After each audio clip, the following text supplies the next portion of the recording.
செய்ய நினைத்தது தடைபடாதையா.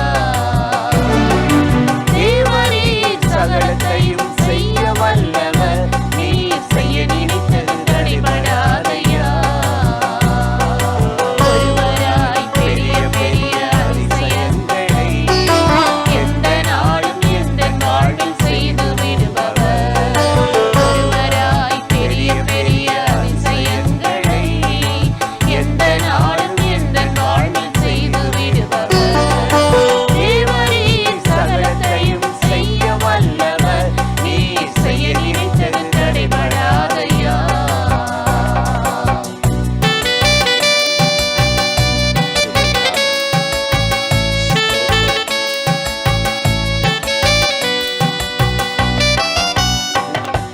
மனிதனால் கூடாததுதான் தேவனாலே கூடாததல்ல. மனிதனால் கூடாததுதான்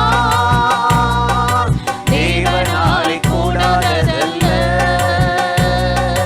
தேவனாலே எல்லாம் கூடும், எந்த பாரம் எல்லாம் மாறும், அதிசயங்கள் காண செய்பவர். தேவனாலே எல்லாம் கூடும், எந்த பாரம் எல்லாம் மாறும், அதிசயங்கள் காண செய்பவர். தேவரீர் சகலத்தையும் செய்ய வல்லவர், நீர் செய்ய நினைத்தது தடைபடாதையா.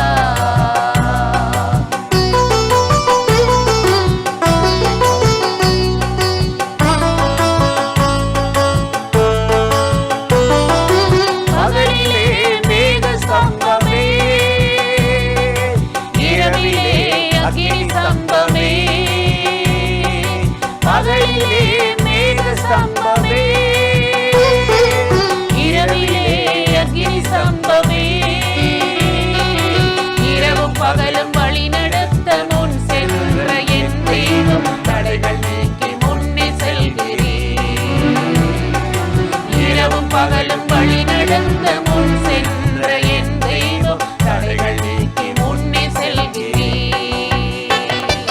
தேவரீர் சகலத்தையும் செய்ய வல்லவர், நீர் செய்ய நினைத்தது தடைபடாதையா.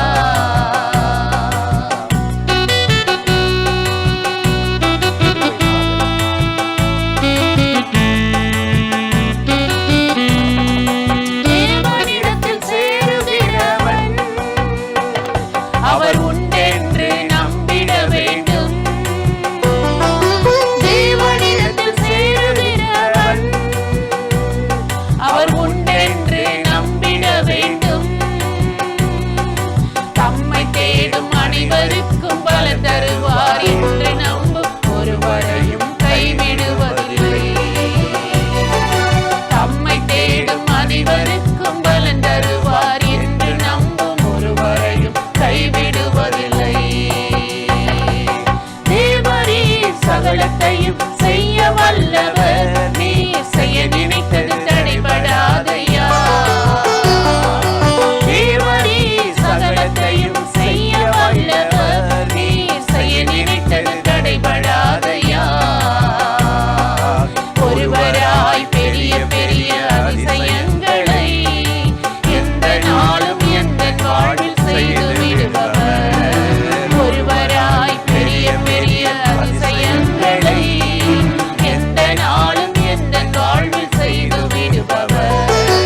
தேவரீர் சகலத்தையும் செய்ய வல்லவர், நீர் செய்ய நினைத்தது தடைபடாதையா.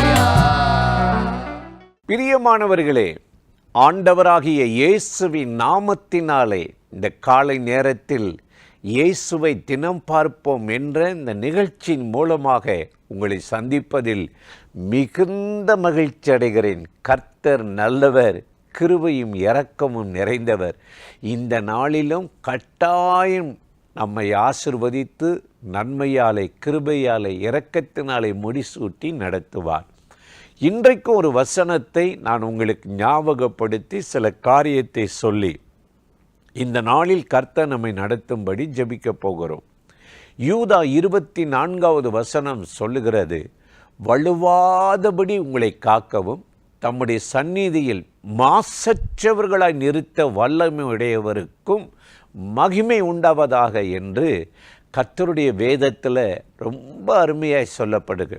வலுவாதபடி காக்கிறவர், வலுவாதபடி காக்கிறவர். நாம் எல்லாரும் மீனுன்னா ரொம்ப விரும்பி சாப்பிடுவோம். அந்த மீன் உயிரோடு இருக்கும்போது யாராவது அதை பிடிச்சு நம்ம கையில் வச்சுருக்க முடியுமா? அப்படியே நழுவிடும், வலுவீரும். ஏன்னா அது உயிரோடு இருக்குது. தண்ணி எங்கே இருக்கோ அங்கே ஓடுவதற்கு, உயிர் பிழைப்பதற்கு அது அப்படியே கையை விட்டு நழுவும். அதே போல தான் இன்றைக்கு மனிதர்களுடைய வாழ்க்கையை பார்த்திங்கன்னா, ஆண்டவருக்குள்ளே நிலைத்திருக்க முடியாதபடி சில போராட்டங்கள், சோதனைகள், சாத்தான் நம்மளை அந்த மாதிரி ஒரு பாதையில் என்ன செய்கிறான், கொண்டு போகிறான். ஆனால் ஆண்டவராகிய தேவன் அவன் கையில் நம்ம சிக்கிறாதபடி, வலுவாதபடி நம்மளை காக்கிற ஒரு தேவன் என்று வேதம் சொல்லுகிறது. அதனால தான் என்னவோ தெரியல, அப்போஸ்தலனாகிய பேதுரு ரொம்ப நமக்கு அருமையாக ஆலோசனை கொடுக்குறான். நீங்கள் போய் சாத்தான் கையிலெல்லாம் மாட்டிடாதீங்க, கர்த்தருடைய கையில் இருங்க, அதுதான் உங்களுக்கு பாதுகாப்பு என்று சொல்லுகிறார். 1 பேதுரு 5ஆம் அதிகாரம் 8வது வசனத்தில் நம்ம பார்க்கும் பொழுது, கர்த்தருடைய பலத்த கைக்குள் அடங்கியிருங்கள், உங்களுக்கு பாதுகாப்பு. கர்த்தருடைய கரம் பலத்த கரமா, அவர் கையிலிருந்து யாரும் உங்களை பறிச்சுட்டு போக முடியாது. யோவான் 10:28 சொல்ல, என் கையிலிருந்து ஒருவனும் பறிக்க முடியாது என்று சொல்லுகிறார். எனக்கு அருமையான சகோதர சகோதரிகளே, இன்றைக்கு நாம் வாழ்கிற உலகம் பொல்லாத உலகம், கவர்ச்சி நிறைந்த உலகம், எதிலையுமே நிலை நிற்க முடியாது. நம்முடைய கால்கள் ஸ்லிப்பாகுது, தடுமாறுகிறது, நிலை நிற்க முடியல. ஏனென்றால் கர்த்தருடைய வார்த்தையில் நிற்க முடியல. நம்ம இருதயம் ஒரு பக்கம் போகிறது, மாயைகளை சார்ந்து கொள்ளுகிறது. சங்கீதக்காரன் 18ஆம் சங்கீதம் 36 சொல்லுகிறார், எங்கள் கால்கள் வலுவாதபடி உம்முடைய வழிகளை விசாலமாக்கும். எங்கள் கால்கள் சிலிப்பாயிடக்கூடாது, வலிவிடக்கூடாது. இந்த ஒடுக்கமான, இந்த கஷ்டமான இந்த வழியை விசாலமாக்கிறீர்கள் என்று வேண்டிக் கொண்டான். அதே போல அந்த நெருக்கத்தில், ஒடுக்கத்தில் இருந்த தாவீதை விசாலத்தின் பாதையில் கர்த்தர் உயர்த்தி ராஜாவை காத்து கொண்டாரா. அடுத்து பார்த்திங்கன்னா, நம்முடைய இருதயம், எபிரேயர் 3:10 சொல்லுகிறது, வழுவி போகிற இருதயமா. காலையில் ஆண்டவரை நல்லா துதித்து பாடுவோம், மத்தியானம் ஒரு போராட்டம், ஒரு பிரச்சனை, எதிர்பார்த்த காரியம் நடக்கலை, வியாபாரம் சரியில்லை, பணம் இல்லைன்னா நம்ம இருதயம் அப்படியே நலிவிடும், சோர்ந்து போகும். இருதயத்தில் அப்பப்போ சில சின்ன சின்ன இச்சைகளை, சாத்தான் கலைகளை விதைச்சி அப்படியே நம்மளை வழிவிலக பண்ணுகிறவனாக இருக்கிறான்.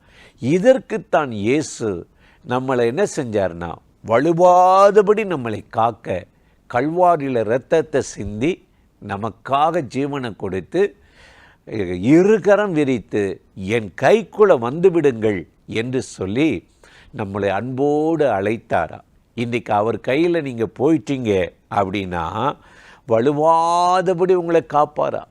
இதை செய்யாதனால தான் சாலமோன் அநேக ஸ்திரீகள் மேல் ஆசை வச்சு அவங்க சொல்கிறதெல்லாம் கேட்டு தேவனை விட்டு விலகி போயிட்டா, மாயைக்கு அடிமையாகி போயிட்டா. கடைசியில் பரிதாபமாக தேவ பிரசன்னத்தை அனுபவிக்க முடியல. பார்த்தீங்களா? எனக்கு அருமையான சகோதர சகோதரிகளே, இன்றைக்கு நாம் தேவனுடைய சன்னிதானத்தில் வலுவாதபடி வாழ்வதற்குத்தான் அவருடைய கை திறந்திருக்கிறது.